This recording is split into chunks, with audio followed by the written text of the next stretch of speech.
We made Lorenz Tate good because he played in the Inkwell. God damn it, he was the first August Alsina. Can we talk about that shit though? Can we talk about that? We live, baby. This Country Cousins. This your boy We Do-Rag talk about Dub. This your guy, Pretty Flacco. Drinking the brewski up there. That's the General FCC. What it do? What's up? And we got the home skillet, Young Wavy, BJ. NBA BJ. BJ, period. Don't forget that period after my name right there. God damn. That's like Anderson .Paak. Don't forget the period, nigga. You paid for it. Red Cup boys. I might need another. You know what we doing over here. You know what we doing over here, cuz. But let's talk about this Will and Jada situation though. Okay. First of all, would you ever find yourself comfortable with that situation? Like where No. First of all, this nigga broke the code. He did. And we gonna get there. We gonna get there though. We gonna get there. We're not gonna jump straight to the. He broke his non-disclosure. Right. We ain't gonna the game. He broke the G code. Because he fucked the game up for a lot of people. So that's why I say we're going to get to that point. Okay. He ain't just messed it up. He messed it up for a lot of situations. But let's start off with, do you ever think you would find yourself comfortable with that type of situation when you say, okay, look, I love my family. I love the situation that we got. So in order to maintain all that order, I'm going to be cool with you going to do you, because we already know he going to do him, which is why him and Margaret Robbie had so many movies together. And I ain't even mad at him for that, because who the fuck is Margaret Robbie? Let me Google. The white broad from he was robbing the bank when they did the scene. Yeah. Focus. She played on Focus. And other movies that they done together. Yeah. Right. Yeah. And so you smashing her? I'm pretty sure. But I'm not gonna speculate on where that man's doing his thing at. But I thought that man was doing men's. I thought he was on the Johnny Gill train. The rumor is he does both, but I guess we gonna stay on topic though. We gonna stay focused. The focus is, could anybody else find themselves comfortable in that situation? So honestly, that goes back to a couple of things, right? The whole how you view marriage. That's one thing for me, and two, you remember, like I used to talk to Dub about this all the time, right?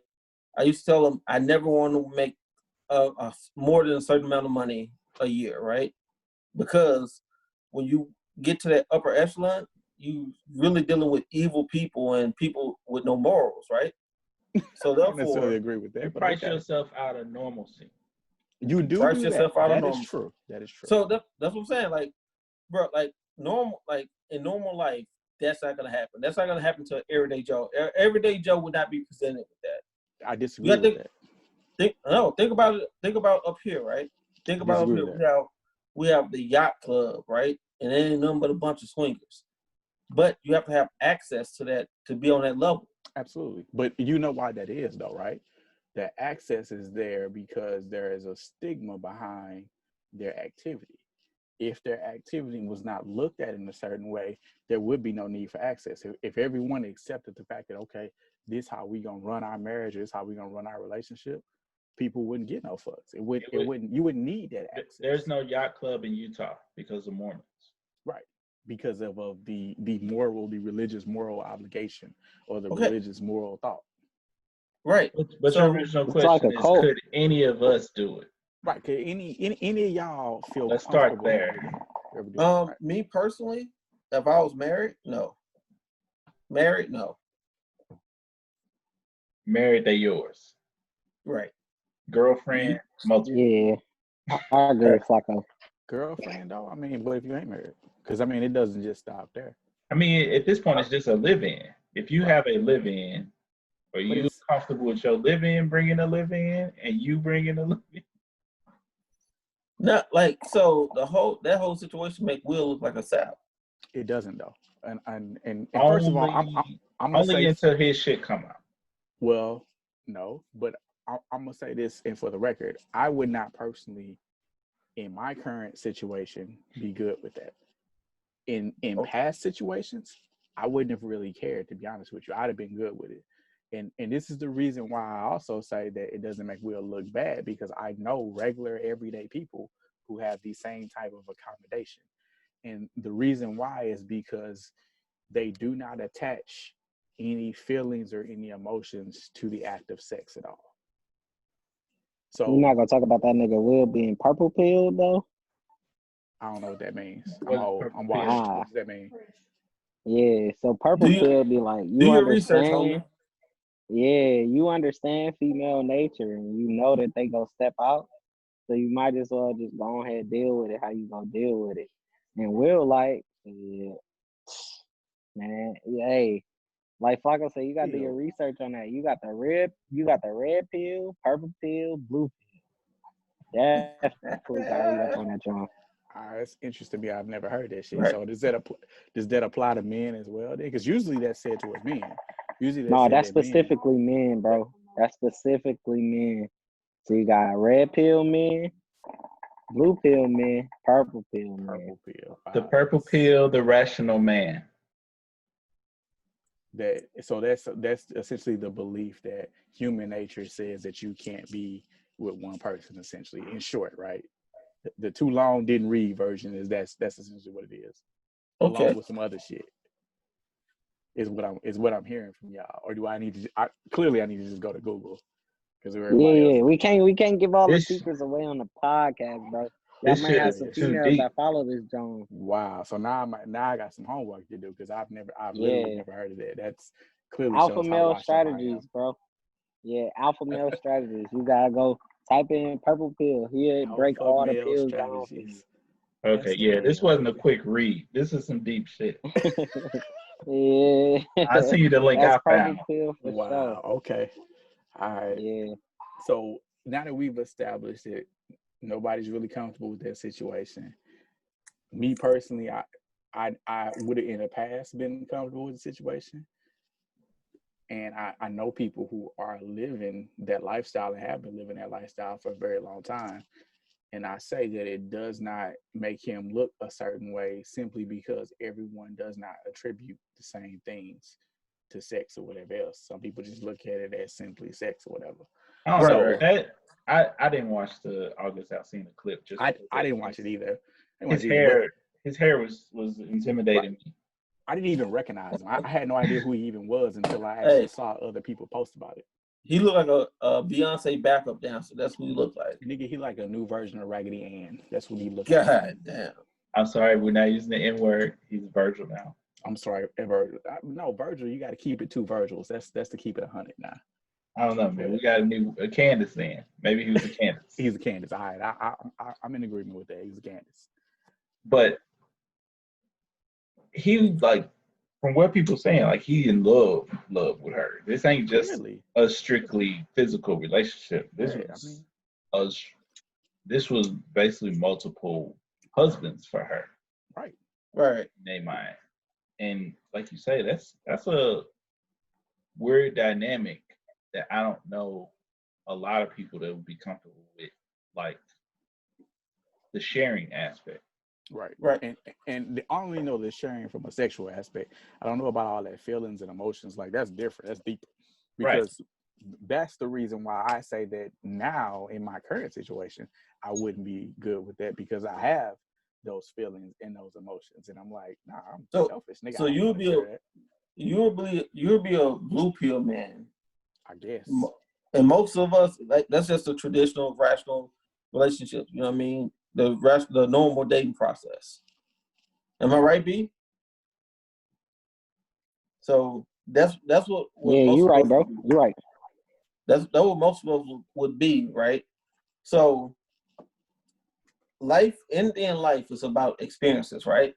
So when when you have access to wealth and you have access to things of that nature, you have more access to experiences. So therefore, your norm truly changes. You know what I mean? Like we always talk about the current leader of the free world, right?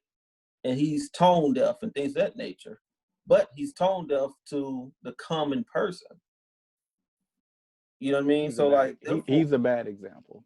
No, I'm serious. Like, he's not really that tone deaf to the kind of person, simply because most of his lifestyle and most of what people see about him is imaginary. It's not really real. He's really kind of a grifter. So that's why I say he's a bad example. He kind of has an understanding of both. So worlds. Take some of these trust fund babies, the Hiltons, right? Right. They're accustomed to a certain. They have access to a different type of lifestyle that any of us can really comprehend unless we're in the top 1%. Right. You know what I mean? But so therefore, that lifestyle doesn't necessarily. So I guess that's kind of a myth, in my opinion. That's a myth that when you get to that echelon of a lifestyle or income, that your lifestyle is just wide open. It's just crazy. They still have a lot of the same standard shit that they believe in and practice as well. No, let's take this to a biblical place, right? Why does it say in the Bible that it's hard for a rich person to get to heaven? Because they don't have the view or the perspective of normalcy that the common person does. You know what I mean? I think like the interpretation of why it says that is because of what a rich person has to do to become rich.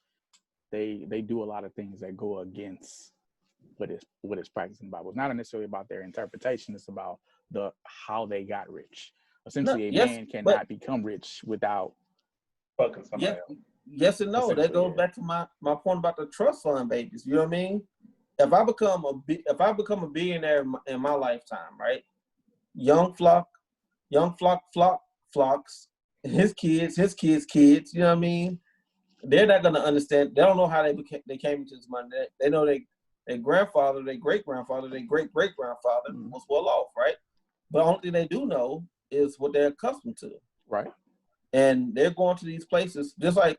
What was the movie? Skulls. Skulls was like all these underground societies and things of that nature, these secret societies and things of that nature, right? So just think about Greek time or things of that nature. Everyone was fucking everyone. It was fair game. Right. But Skulls is way different than Eyes Wide Shut. Right. You know, people that are electing to be into a certain type of lifestyle. Like Skulls, you have the privilege, you have, like you say, that access to things and, you know, get out of jail free passes, just the random rich people shit. Where Eyes Wide Shut was, you're in a society of what would be considered a sexual deviant, where you're making a choice to be submissive, dominant, or both, or whatever, in those circles. So, like, in this Jada and Will thing, like, they're making a choice to basically cohabitate or whatever, normal people would do for the sake of their lifestyle, marriage, whatever they're doing. They got an open marriage. And you got to realize that they don't come from wealthy backgrounds. That's why I'm saying the whole choice thing. Right. But then look at your man off Billions, because you referenced Billions before, right? The not the district attorney, but whatever his title was. Chuck Rhodes. Right, Chuck Rhodes. He used to get pissed on by his wife. He used to go to these doms and shit like that and get beat on and all those things, right? Right, that's his sexual release. He is sub. I think it comes down to personalities in a relationship, honestly, bro. And when it all wraps back around, it all depends on what that woman is into. If he committed to that woman and she a dom, he got to play his role. If that's his personality, yeah. So it's just understanding your female nature. And that's that nigga will understand that shit. Right. And that's the thing. That's the dangerous thing about love right there. That's the dangerous thing about being so in love. The submission part? That you lose yourself in what you consider normalcy, right, to appease this person that you're with. But what is normalcy though, right? But again, that's not natural though. Is it not natural? No, naturally we all are selfish beings, right? So we're all about oneself. naturally. Which isn't supposed to be the way that we are. Ego should never dominate anything that we are. I only say that is that, can we consider that non-natural if it's related and connected to love? If everything is love, and my love for my woman is for me to be, getting beaten, pissed on, stepped on, and whatever else she decides she want to do to me, is there something really wrong with that? Is that unnatural? Or is it Nigga, just are you different? high? No, I think it depends on the woman. I'm dead ass serious. Like, we take each other's roles, for example, right? He gave you some mean theology right there. But that's what I'm saying. Y'all know I love the mysticism shit, right? So that's one of the principles, no matter whether it's the Eastern mystics or whoever else, right? Is the first thing that you're supposed to be able to have power over and control over is the ego, because the human ego is essentially what drives a lot of everything it is that you do. So one of the very first things that you're supposed to control and have control over is your ego. So what you do with the women that you can't control, bro? The women that's just naturally dumb. But that's what I'm saying, though. I'm saying, like, first of all, before you even get to that point, you have to control your own internal ego. So if you feel like you in love with and you really want to please or whatever else with one of those women who are naturally that or whatever else, then that's what you're going to do or whatever. But a lot of people who are not comfortable with that, like, I'm not comfortable with that. Like, I don't even want to be tied up because I feel like, nigga, I'm like, what's his name? I've heard about slavery and it don't sound fun. So I'm good on that. So it's like, you're going to be one of those people who are naturally like, I'm cool on that. I'm not going to even gravitate to that. Everything person, because of slavery. But I'm just saying, though, you know what I'm saying? Like, I equate that with, like, being hemmed up by the police or being enslaved. So I'm good on that. But that's what I'm saying, though, right? So the type of person you are is the type of person that you're going to be around, or the type of person that you're going to involve yourself with. Clearly, Chuck. And the type of woman that you allow your woman to be, essentially. Right, exactly. Because think about it. If your woman is an out of control woman, or she a woman who you feel like, she belongs to the streets. Right, she belongs to the streets, or you doing too much, you trying to be the man or whatever else, you're gonna be like, nah, I gotta cancel you out. I gotta let you go. Unless you the type of person who'd be like, okay, honey, that's, I love you and I'm with that, My thing blue pill is, niggas, blue pill or niggas, whatever, blue pill, green pill, whoever. But blue, red, and what's the other color? Purple. Oh, he's like, so that's my thing, right? Is Will is apparently one of these types of people, right? Where he say, for the sake of my own internal happiness and for the sake of my household, you go do whatever it is gonna make you happy.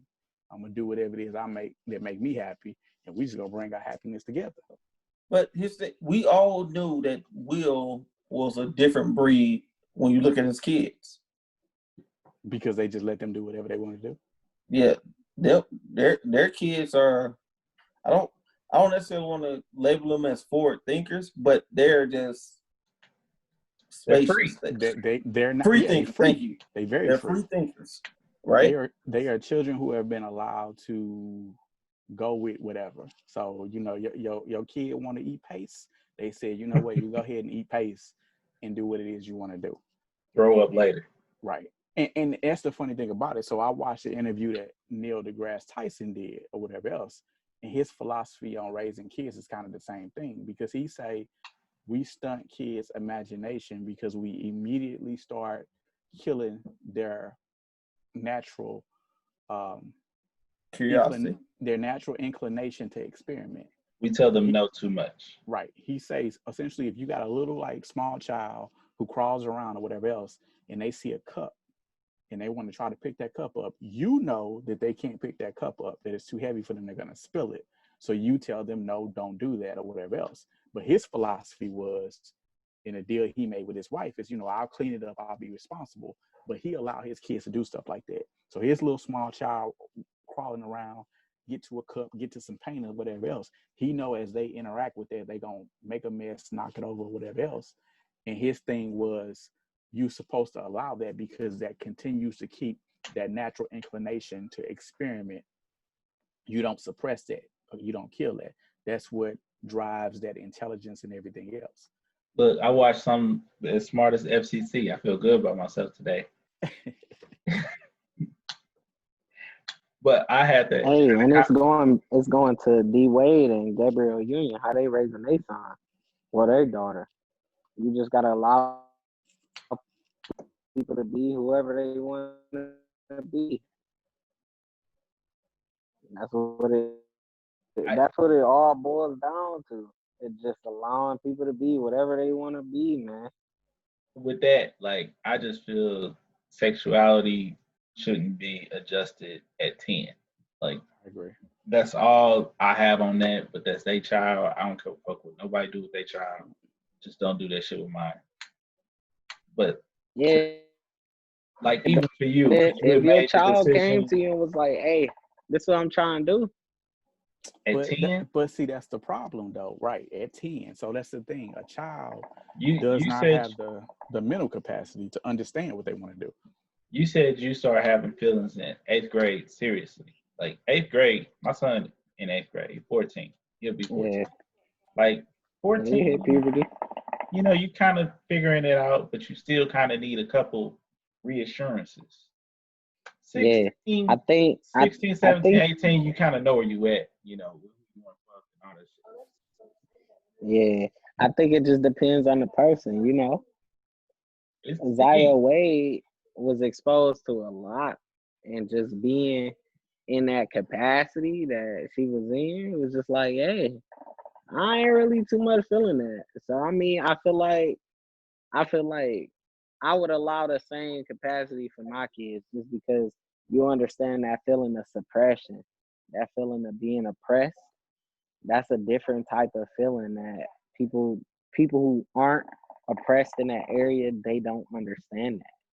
So it's the same thing when it comes down to dom females. Like, you don't understand what those females could feel like being in a male dominated world and not being able to be them true selves. Like, Jada, man, Will been the shit forever. So he probably been living his life. So Jada like, all right, well, fuck it then, shit. This is what I'm trying to do. What you trying to do? You trying to be here or you trying to slide? Will's like, been fucking, I'm gonna do what we can do. He's been the breadwinner. He's been an icon for a long time, but that's public facing. It's just like, you know, a Tom Cruise or a Denzel. They've been the public icon forever, but that doesn't necessarily I don't think it's an automatic translation to a household. It's just like this fool. Flock deal with people, make decisions all day. When he clock out, when he unbutton his bow tie, he'll tell everybody in the world he don't want to make no more decisions for nobody the rest of the day. Facts. So I don't necessarily attribute any of that to just his success level. Like you say, it's just a personal choice. But we are spending way too much time on some motherfuckers that we don't know. and could care. I could give a fuck less what they do in their house. Really care for real. Precisely, already rich niggas. Hey, speak it into existence, because I definitely take some more checks around this motherfucker. Yeah. Come on, Uncle Trump. Go ahead, send a couple my way. Fuck that stimulus check. I ain't getting one. What's that? Right. Is there another one coming? It's supposed to be, but it ain't gonna be until August sometime. The Republicans holding out. They're gonna do it at the national convention. And they're gonna try to do it before then. And it's supposed to be double the original one. That's what they're working on, but I doubt they're gonna get that far. If they doubling our checks, they increase the income. Increase the income threshold. Fuck all that. You making too much cheddar? Man, increase that income threshold, niggas. Then we can talk. Be like, shit. That's why I don't give a fuck about no stimulus. I ain't. Because I think the new proposal, you get like a stack per kid. All that is just money that they need to send to the schools, because these schools ain't gonna open. What's the likelihood that y'all think any of this shit is going back to where we were 2019? So our kids' schools have both said that they're gonna be open in the fall. Now, whether or not that happens, I don't know. So at first I was against it, because I'm like, oh, that shit probably ain't safe. But the thing about it is, and I think a lot of other people agree, that kids are gonna be way behind if they don't get back into structured learning. No matter if you have but with these new, go ahead. Go ahead. No, I was about to say, with all these new cases popping up, shit, that shit got to go right back to lockdown. Possibly so, probably so. But my thing is, the kids need the structured learning, and it's not even just about the learning. The thing that I think a lot of parents realized, like this past school year, finishing out the school year at home, is that it's fucking difficult to not only teach, but it's difficult to keep kids in that structured manner. Like, right, kids understood, like, okay, we got to get up, we got to go to school, we're going to be at school all day, then we're going to come home and try to fuck off the rest of the day. That was natural. Now kids are starting to be like, well, shit, I mean, I'm at home, I got to log in, do a couple little activities or whatever else. I check them off in my Google Classroom and I'm good. Every day is summer vacation. Like, there is a complete lack of structure, man. It's like kids need structure right now. And then think about it from the social aspect, right? That too, yeah. Kids being around their peers, teaches them how to interact with their peers, and they have some grow, right? But kids being around adults, you're gonna be on the growth. You're gonna be on adults channel. You're gonna be on adults wavelength. You know what I mean? Right. And no, you need to be a kid as long as possible. You need to protect that innocence. You do. They do. I mean, and they miss each other. They miss, that social interaction. They own little podcasts or whatever it is they be doing at lunch. They missing all that recess time, and they need that because that's how they're gonna interact with people when they become adults or whatever else. So, now the flip to that is none of our asses want to go back in the office. Exactly. I'm good with. So I got a question for y'all. Well, I have never left my office, so fuck you guys. Your parking lot was packed today too, bro. I'm like, God damn, there's some other motherfuckers at this job. Hey, essential. Shit. Hey, so I got a question for y'all. How are y'all keeping y'all kids motivated during this time frame? Like, what does that look like? I'll go first. Benadryl. I'm not gonna get out. Shot of Hennessy in that bottle, goddamn. They are not engaged. Like, well, first and foremost, none of these institutions. I work at a college. None of these institutions were ready for this. Colleges included, who already have remote learning, who already have online capacity.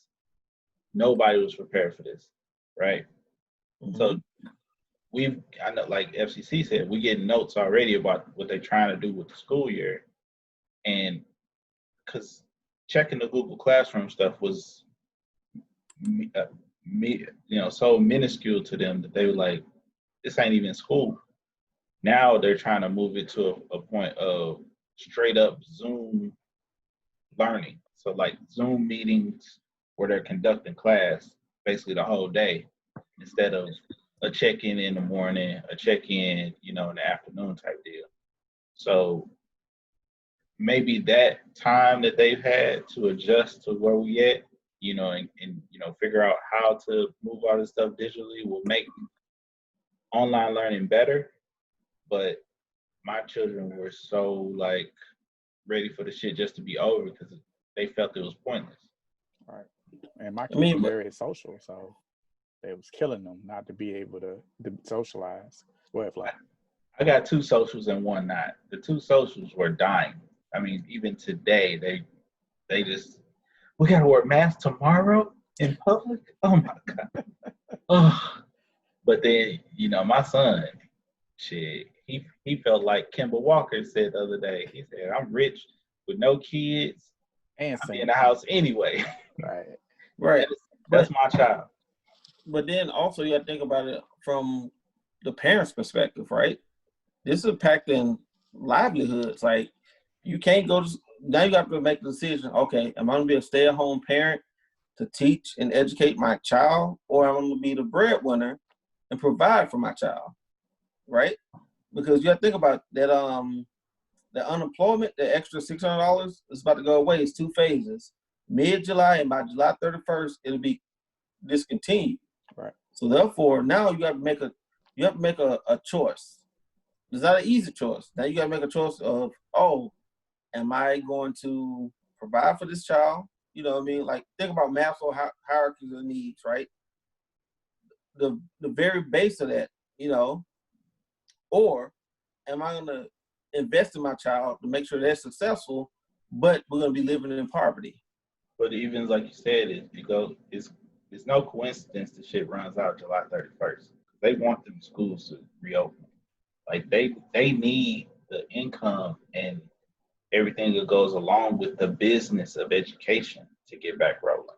But I mean, the business of everything. That's why you've seen the constant reopens throughout this past 3 weeks, because the people who are saying that the economy must open back up are the people who are winning out on all the conversations. And even though we've seen all these spikes, we're breaking records every day. We broke another record today. We've had more cases in the last week overall than we had back in March. And it's like you still see people pushing ahead to reopen until they can't. Everybody keeps hitting the threshold, and then they stop. But you have to think about the cases that we're seeing now, right? Why do we have more cases? Because we have more tests out there. That's not necessarily true, though. Okay, Trump. I want to say there actually is not more testing in a lot of places. There's more testing in certain places, and really more testing is a deceptive. It's not really a correct way to phrase it, because there are more tests available in certain spots, but we aren't volunteering like we should to make sure that everyone gets tested. So I've been tested. I haven't actually been tested. I'd like to get tested just so I know, just kind of as a peace of mind.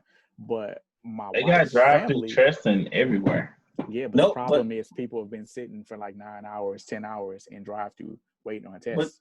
But you also got to be symptomatic. You have to have something to get tested. They're not just going to test you. But that's a problem. That's the problem, is you shouldn't have to be, because you can be asymptomatic and transmit the virus.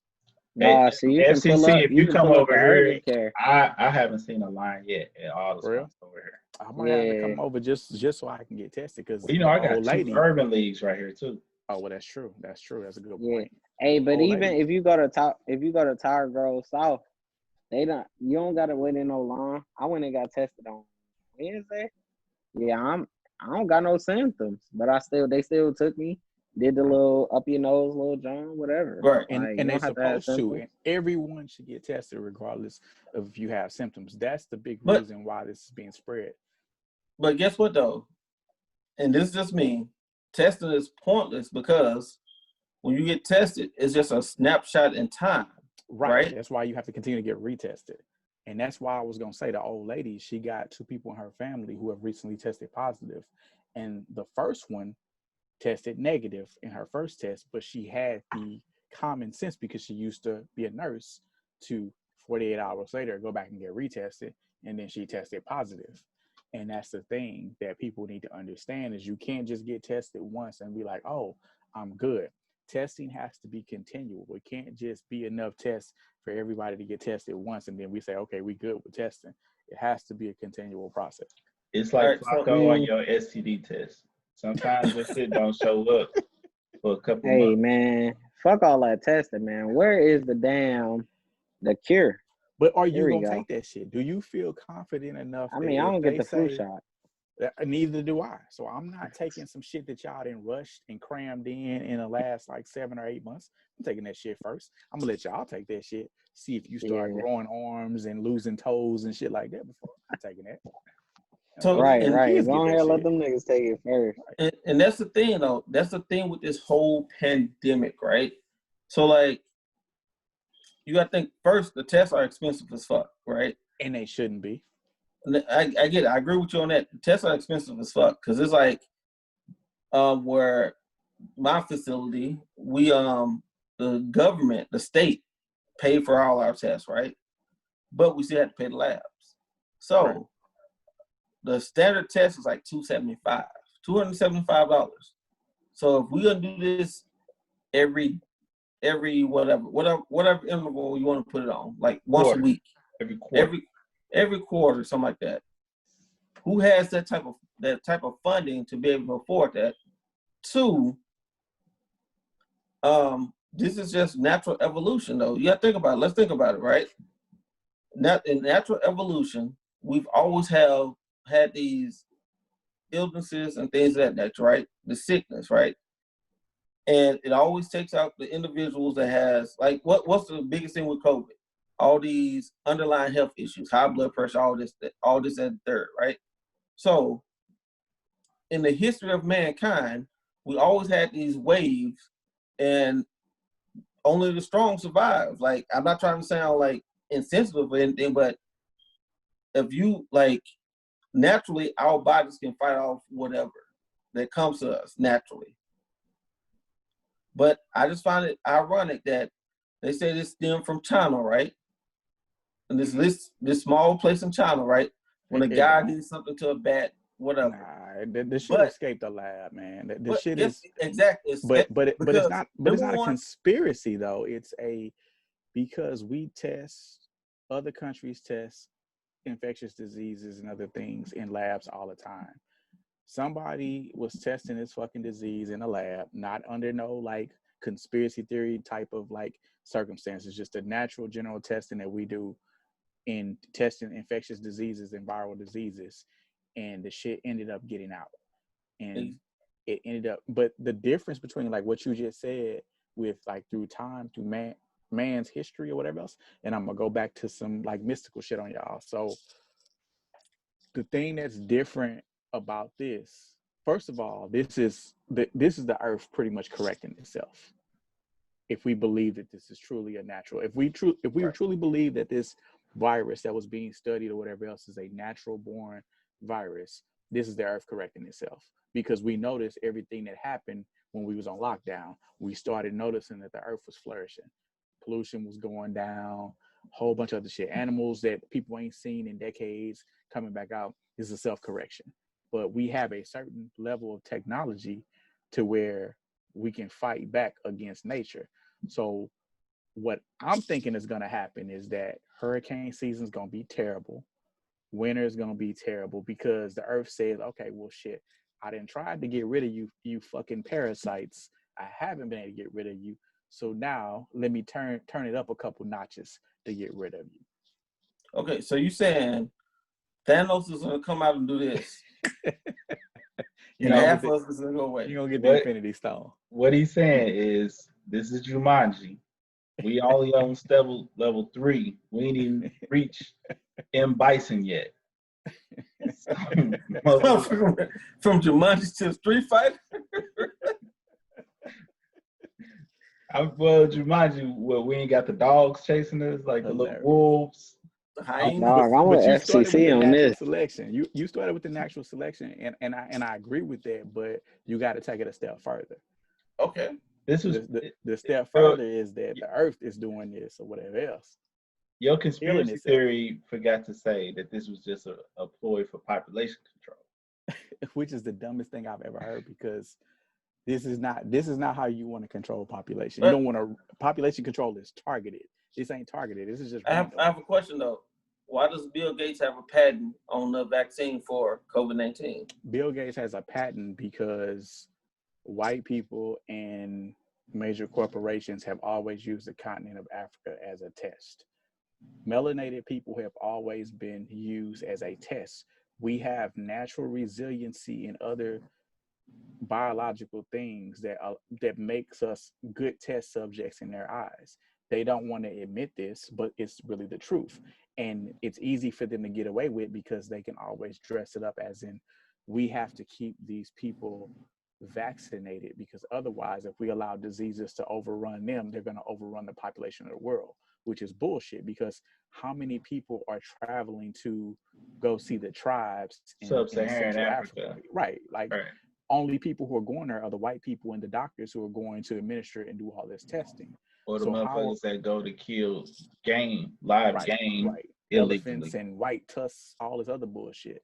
So no one is going there to become infected. So you have to think about it. If they wanted to eradicate the people of Africa, they could, because they can easily go and inject them with something and allow them to all get sick, and then everybody on the continent or half the continent dies. But think about it. They do all this for infectious diseases to test vaccinations, why aren't they concerned with things like Ebola and everything else spreading to the rest of the world? They're not. They're nowhere near as concerned. Now, yeah, they have the testing, and the WHO and everyone else goes and they do that testing and they do that vaccination, but it's nothing to the level of this. They only do viral testing and things of this nature because of that fact or whatever else. That's why he has a patent. And that's why people running with the conspiracy theories or whatever else. I think his motivation is more so from a financial motivation. And he, in his mind, has a twisted idea that he's really leaving a mark on the world, right? He's going to be remembered as not just Bill Gates from Microsoft, but he's going to be remembered as the philanthropist Bill Gates who, you know, we invested in and helped develop this vaccine. And this motherfucker mad that Bezos is over 150 Bs right now. Right. And he's projected to be the first trillionaire after the divorce. And he's going to actually he's projected to end up being as wealthy as, what's his name, Mansa Musa, the richest man in history. From Africa with all the gold? Right. He's projected, he's on pace to be just as rich as him. And he's the richest person who's ever been known through the history of mankind, recorded history.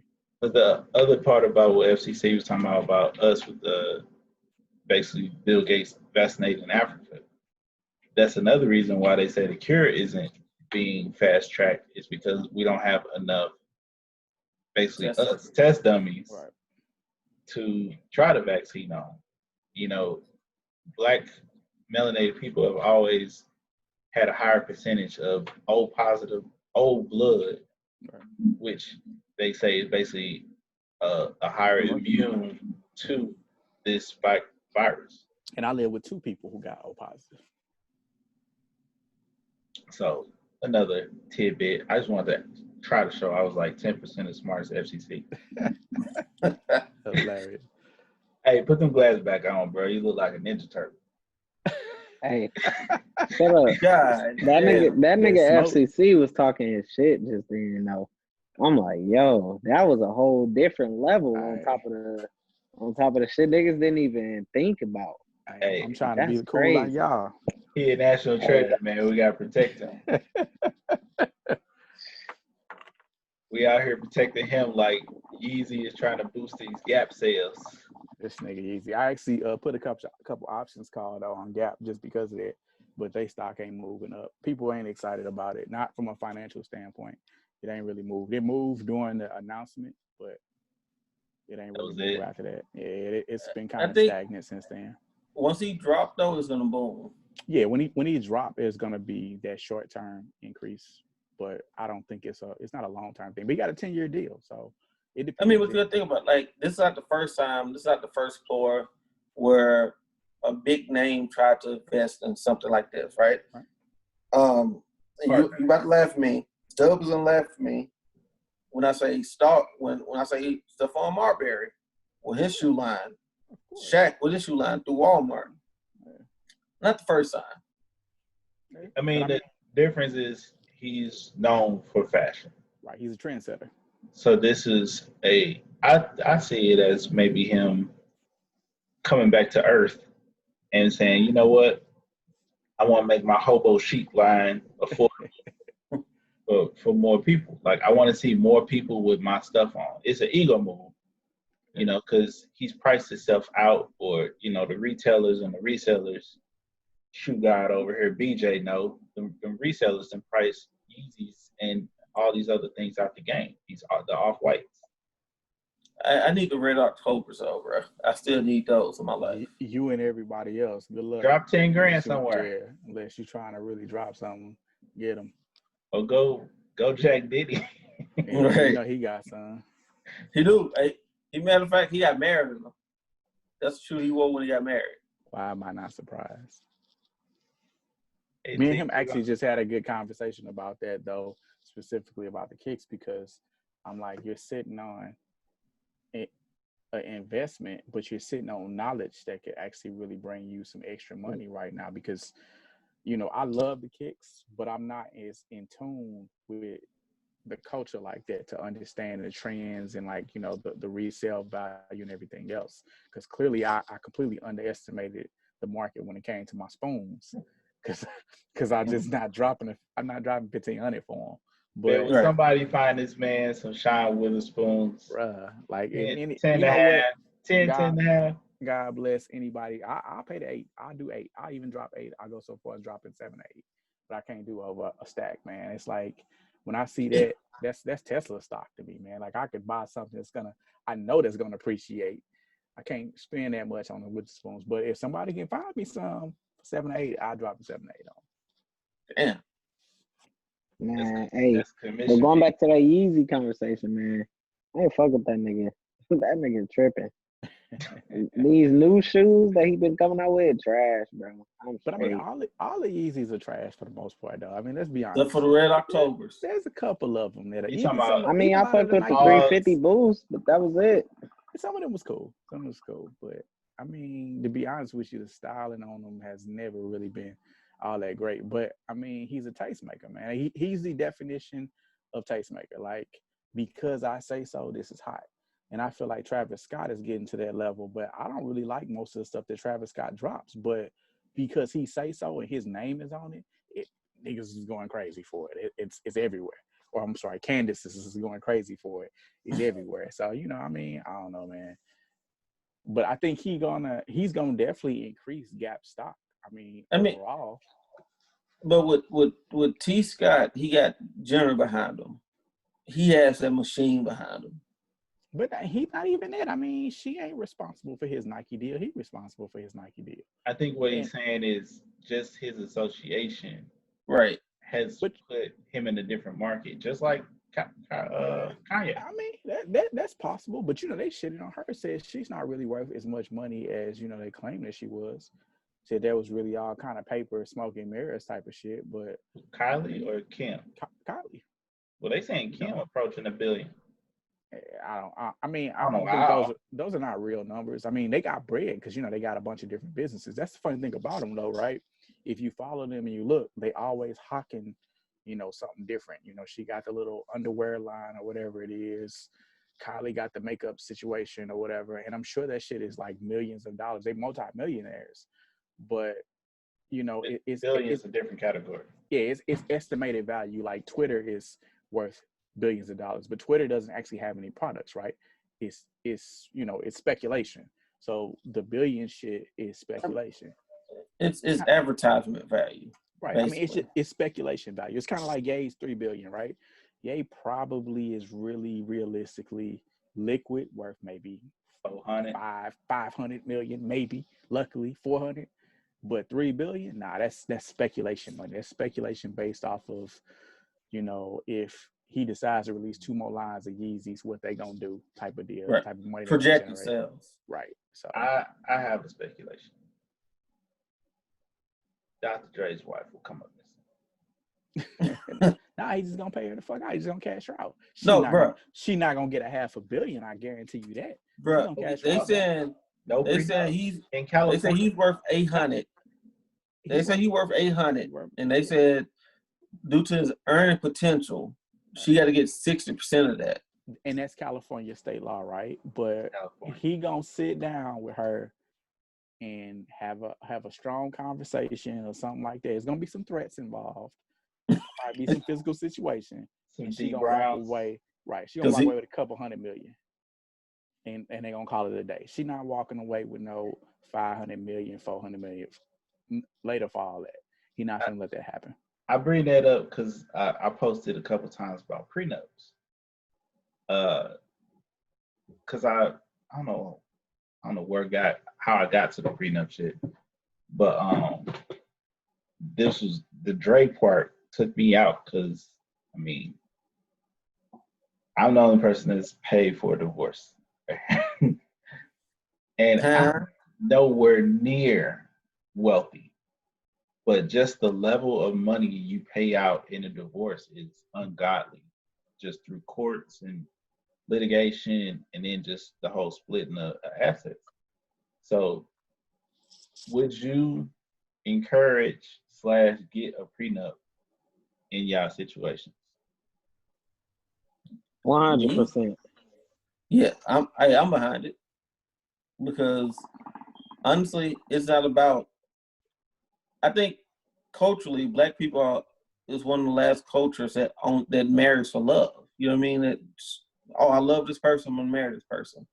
You know what I mean? Other cultures, no matter how much you love a person, like, okay, what's your earning potential? What's your family like? What's your family earning potential? Things of that nature. They look at all that, all those different systems or whatever. So yeah, I'm with the prenup. I mean, the only reason I brought it up, I think people have a negative connotation of prenup, kind of like child support. Like, right, I agree with that. Prenup isn't necessarily bad, just like child support isn't supposed to rape you. You know, like if both parties making 100,000, child support is usually a couple pennies on the dollar. It's the disparity that is supposed to drive child support, not what the woman needs, because it's historically been that. But prenups can just protect an investment of you, because my situation, I got married. When I got married, I was making $36,000 a year. That ain't shit. Now I did have a house, and at that point you starting your little investments and stuff. But at the end of the day, I lost a shit ton of money just because I told my little cousin, I said, you're never gonna be more in love than the day you walk down the aisle. So this is where you have the hard conversation of prenups or divorce. I said, if you get married, write up your marriage and your divorce papers the same day. You can speculate about kids, you can speculate about income, but once you get to a divorce state, it's no longer about what's fair. Usually it's about anger. It's about retaliation. And I think that's where prenups come into play. You take out the emotion of decisions and you just look at straight facts. I came in here with 100,000. You came in here with 200,000. You leave with that. It's not I'm trying to take you for whatever, I'm trying to get back at you situation. It's just more of what's fair. So that's why I, would elect people to investigate it. Most people, like you say, they think that marriage is about love. Marriage is about life. Business. It's about business. It's about life. Part of it. Life changes. Right, but that's the big thing. It's about life. I mean, you have to think about when you get married, right? It's the merger of two major corporations. Yeah, right. So ain't no other way to protect that besides a little paper. Right. Exactly. Me, I'm good. She can have half, 60%, 70%. I don't give a fuck. My only stipulation is if you get that half, that 60 or that 70%, that I don't pay you on a monthly basis for anything. I don't pay you for child support. I don't pay you for spousal support. I'm 100% good with let's divvy up and split all the assets, whatever kind of split you want to split them. Because my thing is, if it comes down to that puts me in a position to earn like I can't earn right now because we're in this position. But when I'm in a position where it's just me, then well, shit, I got a lot more options to earn and do what I need to do. So I'm good. I'm gonna make it do what it do. So right, I'm good with it. I don't think it's a point of, like you say, trying to burn somebody. It's just like you say, it's protection. Right. And again, I wasn't looking at it as far as, you can have whatever you want. Hell, you can put that in the prenup. I don't think people understand you can write these things up however you want. Right. It's just a matter of, I think it's a way to set expectations, because I think people go into these relationships without expectations, right? Especially the younger you are. That's true, but I think that also is very dependent on too how you leave a relationship, right? So when it's that time to say, okay, we're gonna walk away from this or whatever else, I wouldn't go directly into my divorce proceedings, right at that point. I would say, okay, we're gonna take this amount of time. We're gonna exclude your situation because your situation it angers me. So, and it ain't my situation. But we're gonna say in a normal situation, Okay, cool. We agree we're gonna walk away from this. We're gonna do whatever, and then we're gonna take some time. Then we're gonna come back and we're gonna revisit how we gonna split this situation up and keep it moving, or whatever. Like all just steps that I tried to take. Quick plug. We started watching this show on I think it's on Showtime. It's a Showtime original show, and it's kind of a reality TV drama about marriage counseling, right? Like they look at all these different couples and their marriage problems and counseling. There's actually a couple on there who's the lady, they were lesbians, but the other lady became a man. She's actually now a transgender man or whatever else. So they represent that community. They got a black couple on there, or a black and Puerto Rican couple to kind of represent the minority community, and they got a couple other different type of couples on there. And it's actually kind of interesting because this particular topic doesn't come up, but like okay, it's time for us to walk away from this type of thing, comes up, and it's different, right? It's different for certain people. Some people can say, okay, can come to an agreement and say, it's time for us to walk away and let this go. And then there's other people who like, okay, one of them wants to let it go. The other one is like, nah, I ain't really trying to let this go. So I think that's a big important And that part show to it was too. called Couples Therapy. Couples Therapy, that's what it's called. Yep. Because you was not gonna come up with that. I had to Google that real quick. I wasn't gonna call that shit. I wouldn't.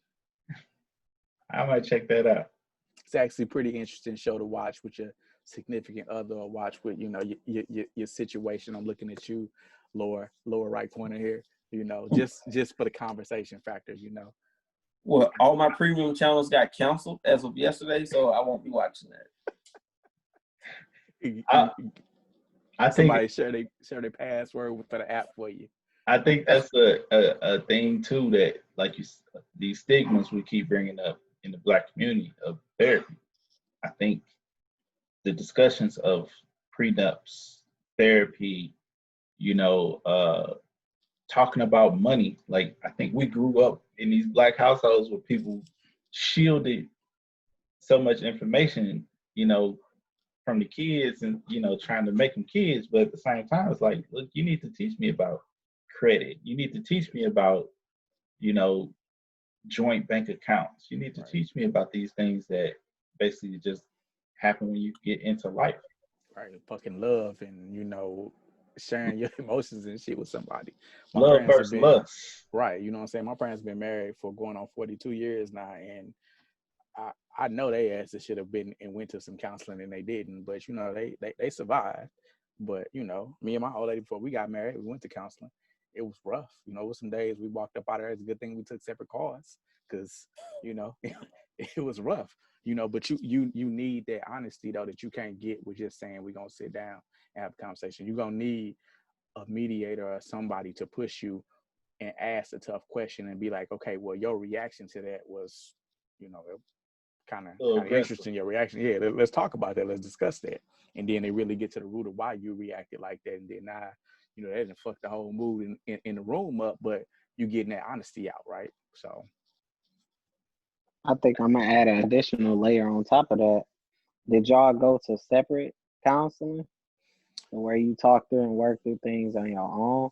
So our particular counselor, Black lady, she was real cool. We went initially as a couple, and then she would have individual sessions with us. So, it was kind of like, let me get an idea of who y'all are, the backgrounds y'all come from. And it's like, okay, I've identified some things that I want to kind of hone in on, or some potential issues. So I want you to come back next week, and I'm going to spend the first 30 minutes with you, or I don't even want to see you next week. I'm going to just talk to, this one this week or whatever else, type of deal. Yeah. So yeah, because that's what's going to definitely come up in there, because what you find out is how you treat love and how you treat your relationships with the opposite sex or whatever else, or the same sex, is really kind of based on how you grew up. It's really weird. Like, you don't really realize that until you start seeing, or just somebody starts really kind of showing you how it is that you really relate. And I can know in my situation that me and we definitely had those issues. Like, how we approach relationships and how we do damn near everything is really kind of like a mirror image of what we experienced and what we went through growing up. So Yeah, I think that's real rare of a therapist though, because I think like therapy for Black people is kind of taboo. Like It we ain't is. really talk about that. Like Dub was saying, we ain't really our parents weren't really on that type of wave. Like, yeah, I think that you should go talk to a therapist about this, or Yeah. No, it like was you know motherfucker. that wasn't the whole thing. It was go sit your weird ass in the corner. Exactly. Yeah, Right. you I'm fucking I'm I'm gonna leave anxiety, for a panic week, attack. and if I Sit come your back, ass then we know down. what's up. You know, yeah. Yeah, like that's what I'm Yeah. saying. Like these are things that we should that we're trying to change the narrative about. That's why I was bringing up the prenup thing. You know, we started out here with Jada and Will and their open sexuality slash whatever they got going on. It's a conversation, and Right. Yeah. these are conversations that we haven't had in the Black community to too many extents. Like we got BJ. We haven't had the openly gay conversations. It was that's your aunt's friend. Right, right, right, That's their right, roommate. It was never right. that's Hmm. their partner, or whatever going on. So I think it all boils down to Black people stepping out of their natural comfort zones and what their people grew up on and what they were raised around. Mm. We like starting from y'all generation down, it's starting it's starting to really change the game. Like to open the doors for these conversations and people being open minded. I before think our generations are changing things. It's changing the game, man. Right. So Before Flock asks, wait, I might know where you're going. BJ, how you feel about like them always putting a LBGT person in these shows now? Like they're just injecting them, and it don't feel natural to me sometimes. Right. Yeah, sometimes I feel like sometimes the intent is ill. Like I was telling y'all about that documentary Disclosure, they touch on a lot of that, like the intent of having a transgender person in the actual cast lineup is the intent to depict them as like some weird shit or like mad or they gotta die of a brutal killing or something weird. So I think it all just boils down to intent of the Okay. writer, intent of the producers. So I mean it just depends. It depends on what the role turns out to be, the education that the viewer might observe from it or might take away from the show. It just really depends, man. It depends on what the person's intent actually was, and you can see it. We walk away like, what the fuck was the point in this person being in the show? Like right. Taylor from So Billions, killing it. what I was about to Yeah. say, I think you use a dangerous term, BJ, and you just used it Yeah, also, Dub. You said natural, right? Hmm. What I say I about think national? we have to step out the box and consider whatever someone believes or whatever someone is, that's natural to them. Right. You Their know what I mean? reality is natural. Whatever their reality is, that's natural. We can't just say, "Oh, I'm a heterosexual person." That's natural. You know what I mean? Like, but we have people that's homosexuals. We have people that's transgender. You know what I mean? And for them, a transgender person, what they go through is their natural process. You know what I mean? What I say? So The natural on the we shows. no, I'm just saying we just can't. I don't think we should. We can't. We really can't put anyone in a box and categorize what we do as natural. We do have to put. I mean, I hate titles, but sometimes we have to just label stuff like what's natural for a heterosexual male is not what's natural for a homosexual male. yeah. Well, fuck. If 2020's indication ain't shit natural no more. That's true. Right. So my biggest issue with what you just brought up with like the show situation is, I agree. I'm with that whole, what might not be natural to me might be natural to somebody else. Cool. My issue with it is again going back to the children, right? Like I don't want to impress upon my children because children are impressionable, right? They're Mm-hmm. going to want to decide to try things, even if it's not something that they want to ultimately end up doing or ultimately end up being, they want to experiment and try. So my issue is that I don't allow my children to be, I don't expose them to sexual things, right? At this time, even just heterosexual things, because I feel like you're not responsible enough. You don't have the right mindset to handle what sex is from even from a heterosexual standpoint right now. I need you to get a little older to where, okay, those desires, you starting to feel a certain kind of way, you starting to translate those into what you want. Then we can have that conversation. Then, it's cool for you to watch this little show where, they doing what they doing or whatever else, because you understand what comes along with that. My issue with that is that I'm being forced to have these conversations before it's time. But go ahead. No, so I think I'm gonna add a layer on top of that. It's like, are you talking to your kids now about racial injustices and like how they can step out in the street? It's the education piece that you at least gotta give that piece of exposure to, because it allows that space. Right. And I agree with that. And we had a conversation about this on one of the other pods, like last week. Right. We introduced race kind of slowly, because obviously our children have grown up in a different environment. I grew up around nothing but Black people. I didn't actually start going with school with white people until I was in middle school. That's my first time actually being in a classroom with somebody white. So it was like it's a different environment. Now my children have grown up their entire life going to school with white people.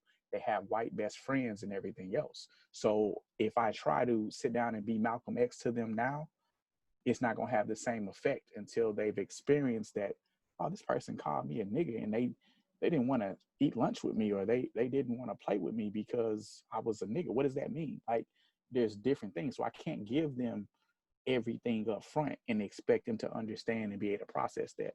And I feel the same way about sexuality and everything else.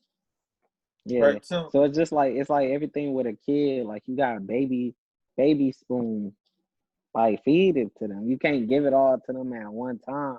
Then they might choke. They might not be able to handle it. But that's I think it's a thin line that you walk.